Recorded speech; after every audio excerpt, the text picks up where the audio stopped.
Communicator Manual, Inspire Your Audience. I've done this manual, I think it's 7 times now, and I've always found this project to be the most difficult of all of them, which is probably why it's the last project. But I thought you really did a nice job with this. It's interesting, they tell you in the preliminary material that you're supposed to do one of several things to connect with the audience.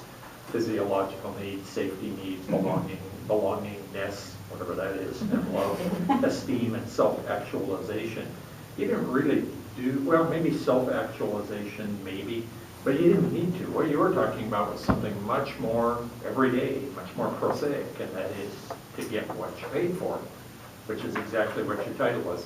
You were making the obvious point that if we're all paying dues, we should do the program that we have bought.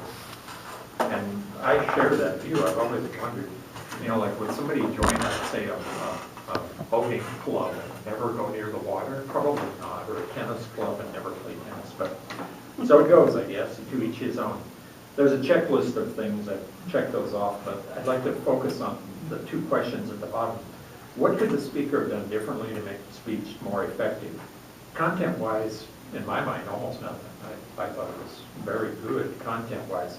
However, as I was watching you, you got yourself into the habit of moving kind of in a metronome manner, just like I'm doing right now, on a line about 6 feet long. And I could almost see the line on the floor as you went back and forth with it. And that creates a kind of an odd effect that you might be noticing right about now when you focus on it. It would be better to have more purposeful movement, probably. That's not easy to do, but it's worth doing.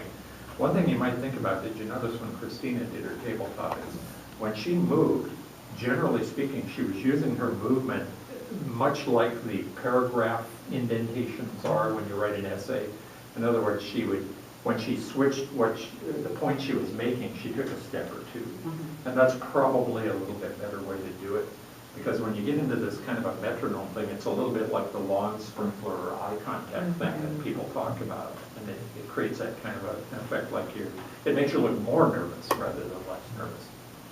What did I like about the speech?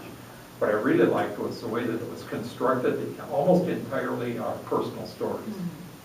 Probably 95% of the content where you talked about things that you had experienced, the growth that you had seen in yourself, the potential for future growth in yourself, and so on. I thought that was really an effective way to do it. But you did it without seeming to brag or anything. You got a lot to brag about in terms of what you've done in Toastmasters, but you didn't do that.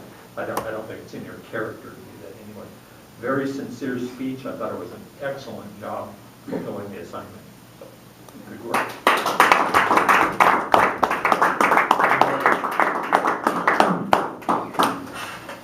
Next person on my team is the timer.